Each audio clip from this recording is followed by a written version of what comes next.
Hi everyone, कैसे हो आप सभी लोग। आई होप आप लोग अच्छे होंगे। मैं हूं राहुल जयसवाल एंड स्वागत करता हूं आप सभी का एक बार फिर हमारे यूट्यूब चैनल JR ट्यूटोरियल्स में। फ्रेंड्स, आज अगेन आपके सामने एक मोस्ट इंपॉर्टेंट हिस्ट्री का लेक्चर वीडियो लेकर आ चुका हूं दोस्तों, जिसमें आज हम लोग बात करने वाले हैं हमारे 7th स्टैंडर्ड के लिए हिस्ट्री चैप्टर का, हिस्ट्री सब्जेक्ट का चैप्टर नंबर 13। जैसे कि आप जानते हो कि हमने ये चैप्टर की शुरुआत की थी ऑलरेडी, जिसका नाम है life of people in Maharashtra, यानी हमारे महाराष्ट्र में जो लोग रहते हैं। तो starting from the Shivaji Maharaj times, उस टाइम से लेके अब तक महाराष्ट्र के लोग किस प्रकार रहते हैं, कैसे फेस्टिवल सेलिब्रेट करते थे उस जमाने में, क्या क्या चीजें होता है, इस चैप्टर में हम लोग डिस्कस करने वाले हैं। और ऐसे कई सारे इंपॉर्टेंट चीजें ऑलरेडी हमने पहले लेक्चर में डिस्कस किया है और आज हमारा लेक्चर नंबर 2 है। और आप एक और चीज जानते होंगे कि ये हमारे हिस्ट्री सब्जेक्ट का आखिरी चैप्टर है, तो ये हमारा चल रहा है, एक और लेक्चर लगेगा। आज लेक्चर नंबर 2 है, वैसे एक और लेक्चर नंबर 3 आ जाएगा और ये पूरा एंटायर सिलेबस आपका कंप्लीट हो जाएगा। तब तक आप लोग के लिए जो मैंने टास्क दिया हुआ है कि आप हमारे जितने भी सब्जेक्ट्स कंप्लीट हो चुके हैं, science, maths, history, geography, political science, civics, उसको अच्छे से पढ़ाई करते रहो और हमारे रेगुलर लेक्चर वीडियोस देखते रहो और अच्छे से उसको रिवाइज भी करते रहो। और आप लोग के लिए कई सारे और भी इंपॉर्टेंट चीजें आप लोग को मिलती रहेगी कंटिन्यूअसली। आपके एग्जाम के लिए प्रिपरेशन भी हम करवाएंगे, टेंशन मत लेना, लेकिन अच्छे से पढ़ाई करना ये आप लोग की रिस्पॉन्सिबिलिटी है, ये आप लोग करते रहो। हम अपनी तरफ से पूरी मेहनत कर रहे हैं, आप लोग से हमसे जितना भी बन पड़ रहा है हम उतना प्रोवाइड कर रहे हैं, ठीक है। तो अच्छे से वादा कर लो, प्रॉमिस करो कि अच्छे से पढ़ाई करते रहोगे, ठीक है दोस्तों, क्योंकि पढ़ाई करके ही इंसान आगे बढ़ सकता है और कोई रास्ता नहीं होता है, ठीक है। चलिए शुरुआत करते हैं। तो सबसे पहले बात करें life of people in Maharashtra. हमने प्रीवियस लेक्चर्स में, अगर हम बात करें लेक्चर नंबर 1 में, ऐसे कई सारी चीजें डिस्कस की, जैसे महाराष्ट्र में कैसे कंडीशंस था, पहला लोग कैसे रहते थे, उनका सोशल कंडीशन कैसा था, स्टैंडर्ड ऑफ लिविंग कैसा था, ये हमने डिस्कस कर लिया था। और आज हम डिस्कस करने के लिए लेकर आ गए हैं, सबसे पहले हम लोग बात करेंगे फेस्टिवल्स की, यानी कि जो महाराष्ट्र के लोग होते थे वो कैसे कैसे टाइप के फेस्टिवल्स को सेलिब्रेट करते थे। फेस्टिवल्स यानी कि जैसे कि आपको पता है कि त्यौहार, फेस्टिवल्स का मतलब क्या होता है, त्यौहार होता है। और ये त्यौहार हमारा इंडिया का एक खास बात ये होता है कि जैसे बाहर देश में आप जाओगे तो यार ये लोग एक दो त्यौहार ही सेलिब्रेट करते हैं। उनका क्रिसमस सबसे बड़ा त्यौहार है, क्रिसमस हो गया, ठीक है ना, और भी तो मुझे याद ही नहीं आता है, न्यू ईयर हो गया, क्रिसमस हो गया, यही सब उनके त्यौहार है। ऐसा कोई प्रॉपर त्यौहार नहीं है, लेकिन नॉर्मल हमारे इंडिया में देखोगे हर महीने में कोई ना कोई त्यौहार आता है जिसको हम लोग बड़े धूमधाम से सेलिब्रेट करते हैं। और ऐसे ही महाराष्ट्रियन पीपल भी काफी ज्यादा सेलिब्रेट करते हैं कुछ फेस्टिवल्स को, जैसे कि यहाँ पे गुड़ी पाड़वा, ठीक है ना। जैसे हम भी गुड़ी पाड़वा को क्या मानते हैं, न्यू ईयर मानते हैं। हमारे लिए गुड़ी पाड़वा का मतलब होता है हमारे लिए नया साल। लोग 31 दिसंबर होने के बाद 1 तारीख आता है, उसको हम लोग बोल सकते हैं British new year, English new year बोलते हैं हम लोग, ठीक है, नया साल बोलते हैं। सबके वर्ल्ड के लिए नया साल वो होता है, लेकिन हम इंडियंस के लिए जो हम भी सेलिब्रेट करते हैं, ऐसी बात नहीं है, 1 तारीख को हम भी सेलिब्रेट करते हैं नए साल के तौर पे, लेकिन हमारे कल्चर और कस्टम्स के हिसाब से गुड़ी पाड़वा को हम लोग सेलिब्रेट करते हैं नए वर्ष, ठीक है ना, ठीक है, नया साल की हार्दिक शुभकामनाएं हम लोग ऐसा बोलते हैं, ठीक है। गुड़ी पाड़वा हो गया। नाग पंचमी हम लोग बहुत अच्छे से सेलिब्रेट करते हैं, जिसमें हम लोग महादेव के ऊपर दूध विसर्जित करते हैं। ऐसे कई सारी चीज़ें हम लोग करते हैं। नाग पंचमी हो गया, बैल पोला हो गया, दसरा बहुत रावण को पुतला बना के उसको जलाया जाता है, फेस्टिवल ऐसा इस प्रकार सेलिब्रेट किया जाता है, ठीक है ना। दिवाली हो गया, मकर संक्रांत, होली, ईद। और हमारा इंडिया बहुत ज़्यादा डाइवर्सिफाई कंट्री है, इसमें मतलब हिंदू हो, मुस्लिम हो या फिर कोई अदर कास्ट का, कोई अदर रिलीजन का हो, हम एक साथ मिलकर सब फेस्टिवल्स को सेलिब्रेट करते हैं, ठीक है। और खासकर हमारे महाराष्ट्र में एक फेस्टिवल तो बड़े ज़्यादा धूमधाम से सेलिब्रेट किया जाता है, जिसको हम लोग बोलते हैं गणेश उत्सव, गणेश चतुर्थी, ठीक है ना, और गणेश उत्सव बोल लो, ठीक है, गणपति बप्पा मोरया हम लोग बोलते हैं। और ये एक त्यौहार ऐसा है दोस्तों कि जब भी आता है तो ये जो 10-11 दिन का जो टाइम होता है ना, बहुत ही मजा आ जाता है। मतलब मैं पर्सनली बोलता हूँ, मुझे बहुत ज़्यादा पसंद है। जब मैं आप लोग के एज का था, मतलब 7th 8th 9th 10th standard तक था, तो हम लोग की सोसाइटी में जब भी गणपति हम लोग बिठाते थे तो रात रात भर हम लोग मंडप में बैठे रहते थे, उसमें दिया लगाना, उसमें ऑयलिंग करना, मतलब ऑयल डालते हैं ना, दिया बुझ ना जाए उसके, ऐसे ऑयल डालना, बैठ के रात को दोस्तों के साथ बातें करना, जो प्रसाद जो आते हैं वो उसको खाना, एंड ऐसे कई सारी चीज़ें मतलब हम लोग ने किए हुए हैं बचपन में। तो बहुत याद आता है मुझे वो सब चीज़ें। आज भी कर सकते हैं लेकिन टाइम उतना नहीं मिल पाता, ठीक है, लेकिन बचपन में कुछ अलग ही था, दोस्तों के साथ मिलकर गेम्स खेलना, पत्ते खेलना, ठीक है ना, टाइम पास वाले। तो ये सब चीज़ हमने किया हुआ है और इसीलिए हमारे जो महाराष्ट्र के लोग हैं और महाराष्ट्र में जो हम लोग रहते हैं दोस्तों, इसमें हम लोग गणेश उत्सव बड़े धूमधाम से सेलिब्रेट करते हैं। और मुंबई साइड आप जाओगे, पुणे साइड जाओगे, ऐसे बड़े बड़े गणपति के मंडल बिठाए जाते हैं, पंडाल बिठाए जाते हैं। और सबसे ज़्यादा आपको पता ही है कि गणेश उत्सव मुंबई में काफ़ी ज़्यादा लाल बाग चा राजा हम लोग बोलते हैं, ठीक है ना, तो वहाँ पे सेलिब्रेट किया जाता है। और मैं खुद गया हुआ हूँ लाल बाग। फिर 11वें दिन का जो विसर्जन, अनंत चतुर्दशी बोलते हैं जिसको, उसमें गणपति बप्पा को बोलते हैं ना, हम लोग विसर्जन करने के लिए लेके जाते हैं एंड बहुत ज़्यादा मज़ा आता है। तो ये बड़े धूमधाम से सेलिब्रेट किया जाता है फेस्टिवल। फिर दसरा के हिसाब से बात करें, दसरा क्या होता है, जैसे कि हम एक रिचुअल्स के हिसाब से बात करें तो हम क्या करते हैं, जो रावण था, ठीक है ना, रावण का पुतला तैयार करते हैं और उसको जलाते हैं और फिर उसके ऊपर सेलिब्रेट करते हैं। तो इस प्रकार से हमारे इंडिया में की जाती है, पूजा की जाती है, ठीक है। तो मराठास ने अपना कैंपेन्स को लॉन्च किया था दसरा के बाद। इस प्रकार से कई सारी चीज़ हुई। दिवाली में हम लोग दिए जलाते हैं, कई सारे इंपॉर्टेंट चीज़ें करते हैं, ठीक है ना। ऐसे कई सारी चीज़ हम लोग अपने एंटरटेनमेंट के लिए करते हैं। गुड़ी पाड़वा को सेलिब्रेट करते हैं, जो गुड़ीज लोग होते हैं वो सेलिब्रेट करते हैं। मेला लगता है अलग अलग जगह, आप गांव में जाओगे मेले लगते हैं, फेयर बोलते हैं ना, फेयर मेला लगता है। ऐसे कई सारी चीज़ें होती है, बहुत मजा आता है करने में।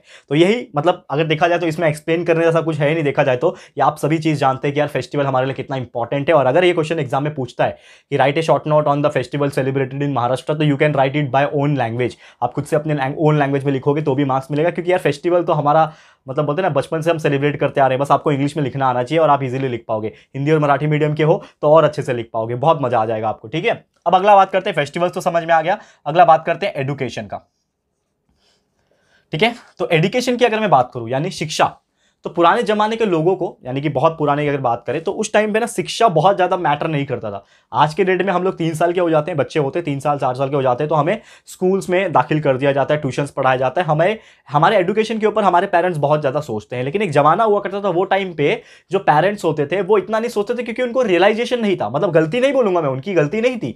उनको जैसा सिखाया जाता था, समाज में जो चीजें चल रही होती है वो लोग को देख के ही सीखेंगे। तो समाज में वैसा मुहिम था ही नहीं कि अपने बच्चों को ज्यादा पढ़ाना चाहिए। वो लोग बस हाँ ठीक है कर ले, जो करना है कर ले, हो जाएगा। तो इस प्रकार से चीजें होती थी। तो एजुकेशन वो टाइम पे पाठशालास और जो मदरसास बोलते हैं हम लोग, ठीक है ना, पाठशालास नॉर्मली लोग पढ़ने जाते थे।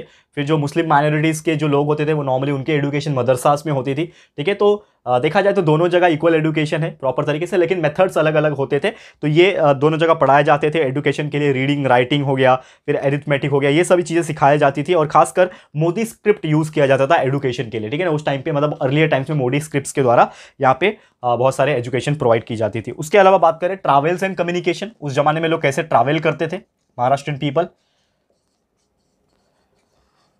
ट्रैवल्स एंड कम्युनिकेशन, ठीक है, इसको ध्यान देखना। तो ट्रैवल्स एंड कम्युनिकेशन की अगर मैं बात करूं यहाँ पे कि ट्रांसपोर्ट जो है उस टाइम पे रोड जो भी होते थे, मतलब नेशनल हाईवेज बहुत ऐसे नहीं होते थे। आज के डेट में हमारे पास नेशनल हाईवे है, इतने क्लीन हाईवे हैं कि आप मतलब कितनी स्पीड में भी भगा लो, एक स्पीड लिमिट होता है, वैसे स्पीड में भगा लो आप जल्दी पहुंच जाओगे। तो ऐसे वहाँ पे रोड्स के हेल्प से, ठीक है ना, घाट होते थे पहाड़ों के बीच में से रास्ता, जिसको घाट बोलते हैं, वेस्टर्न घाट्स वगैरह है ना हमारे पास। तो घाट से होके फिर ब्रिजेस बनाए जाते थे, ब्रिजेस के ऊपर से तो फिर जो भी काम की चीज़ें होती है, जैसे कि कोई भी अगर कंपनी है प्रोड्यूस कर रही है, फिर जो भी छोटा मोटा दुकान है जो प्रोड्यूस करती है, जैसे कि कोई भी कपड़ा हो गया, फूड ग्रेन्स हो गया, ठीक है ना, ग्रोसरी हो गया, ये सब चीज़ को ट्रांसपोर्ट किया जाता था एक जगह से दूसरी जगह, ताकि लोगों तक ये जो सामान है पहुंच सके। जैसे कि महाराष्ट्रियन पीपल है, अभी मुंबई में कोई सामान बन रहा है, जैसे मुंबई में टेक्सटाइल इंडस्ट्रीज थी, ठीक है ना, तो मुंबई में टेक्सटाइल इंडस्ट्री है, तो कपड़े जो है उसको सप्लाई करना पड़ेगा all over the Maharashtra and to the all over part of the India. तो कैसे सप्लाई होगा, with the help of trucks, with the help of trains. तो इस प्रकार से ट्रांसपोर्टेशन फैसिलिटीज प्रोवाइड की जाती थी। रिवर्स वगैरह रास्ते में आ गए तो उसके ऊपर से ब्रिज बनाया जाता था, ब्रिज के ऊपर से गाड़ियां चलती थी, ठीक है। तो ये सब चीज़ें जो है अर्लियर टाइम्स में हुआ करती थी। और एकदम पहले के ज़माने में तो गाड़ियाँ भी नहीं होती थी, बैलगाड़ी होती थी। अब गाड़ी तो चलो समझ लो, बात कर सकते हैं 150-200 साल से गाड़ियाँ हमारी चल रही है, ठीक है, लेकिन उसके भी पहले के ज़माने में लोग बैलगाड़ी से चलते थे। घोड़ा होता था, घोड़ा गाड़ी, बैलगाड़ी, इस प्रकार की चीज़ें वाहन का लोग इस्तेमाल करते थे और इससे ही ट्रांसपोर्टेशन करते थे और खुद भी उस प्रकार जाते थे, ठीक है। तो ये ट्रैवल एंड कम्युनिकेशन हो गया, आपस में बातचीत करना। फिर स्पोर्ट्स क्या करते थे, अभी खेल कूद के तो मतलब हमारा इंडिया जो है वो खेल कूद में पहले से ही आगे था। इसमें इतने सारे खेल है जो शायद पूरे वर्ल्ड में नहीं होते होंगे, लेकिन हमारे इंडिया में बहुत पहले से अलग अलग विभिन्न प्रकार के खेल होते हैं, ठीक है ना। वेरियस स्पोर्ट्स हमारे उस टाइम के पीरियड के अंदर बहुत ज़्यादा पॉपुलर थे, जैसे कि सबसे ज़्यादा पॉपुलर था रेसलिंग और मार्शल आर्ट। रेसलिंग कुश्ती करना, ठीक है ना, कुश्ती जो लड़ते थे लोग, ये सबसे ज़्यादा फेमस हुआ करता था। क्योंकि पहले के ज़माने में भी राजा महाराजा जब हुआ करते थे तो राजा महाराजा के बीच में भी अक्सर कुश्तियाँ होती थी। राजा महाराजा अपने एंटरटेनमेंट के लिए, जैसे आज हमें एंटरटेनमेंट होना तो हम मोबाइल चालू करके यूट्यूब देख लिया, टीवी चालू कर लिया, ऐसे कई सारी चीज़ें हैं एंटरटेनमेंट करने के लिए, गेम्स है हमारे पास। लेकिन उस टाइम पर कोई जरिया नहीं था। तो उस टाइम पर लोग क्या करते थे कि समझ लो 2 योद्धा को चूज़ किया, एक राजा, मैं राजा हूँ, मैं आराम से सिंहासन पे आराम से गद्दी डाल के बैठूंगा, मुझे मेरे आसपास 2 सेवक रहेंगे जो मुझे ऐसे पंखा कर रहे होंगे। आपने देखा है ना मूवीज में, लाइट तो होती नहीं थी उस जमाने में, तो पंखा करते थे, उनका काम वो ये पंखा करना। एक आएगा आपको फ्रूट्स खिलाएगा, एक आपको, मतलब ऐसे इतने सारे, मतलब राजाओं का बहुत थाट होता था, ऐसा होता था। तो राजा बोलता था मुझे एंटरटेन होना है, तो वो 2 लोग को बोलेगा कि ठीक है मैं इधर से ये चुनता हूँ, कोई दूसरा बोलेगा मैं इधर से ये चुनता हूँ। दोनों के बीच में कुश्ती होती थी, वो कुश्ती लड़ते थे और ये लोग देखते थे, तो इससे एंटरटेनमेंट होता था। तो वो भी एक स्पोर्ट था, कुश्ती हो गया, मार्शल आर्ट्स हो गया, ठीक है ना। फिर मलखम्ब होता है, मलखम्ब मतलब एक रॉड रहता है, एक ऐसा बड़ा सा डंडा रहेगा और डंडे के ऊपर लटक लटक के जिम्नास्ट वाली चीज़ें करना, मलखम बोलते हैं, आपने देखा होगा टीवी वगैरह में। मलखम हो गया, ठीक है, लाठी हो गया, दंत पट्टा हो गया, बोहटी हो गया, खो खो, हुतू हुतू हो गया, है ठीक है ना, आट्या पट्या, ऐसे अलग अलग टाइप के गेम्स उस जमाने में हुआ करते थे और वो स्पोर्ट्स में काउंट होते थे उस जमाने में, ठीक है, समझ में आ गया। तो ऐसे कई सारे स्पोर्ट्स उस जमाने में होते थे और लोग इससे एंटरटेन भी होते थे। अगला अगर मैं बात करूं that is religion and conduct. Religion and conduct यानी कि उस जमाने में कैसा रिलीजन था, किस प्रकार के लोग होते थे। जैसे कि आप जानते हो कि अर्लियर टाइम्स महाराष्ट्र में सबसे पहले शुरुआत हुआ शिवाजी महाराज का टाइम की अगर मैं बात करूं तो शिवाजी महाराज बहुत ही ज़्यादा ब्रेव थे और बहुत ही ज़्यादा रिलीजन को मानने वाले भी थे। लेकिन उनका कहना यह भी था कि हर किसी इंसान को अपने अपने धर्म का मानने का हक है, यानी कि हम किसी के ऊपर जबरदस्ती कोई रिलीजन को थोप नहीं सकते। शिवाजी महाराज ऐसे विचारधारा के व्यक्ति थे और यही बात उनको और महान बनाता है।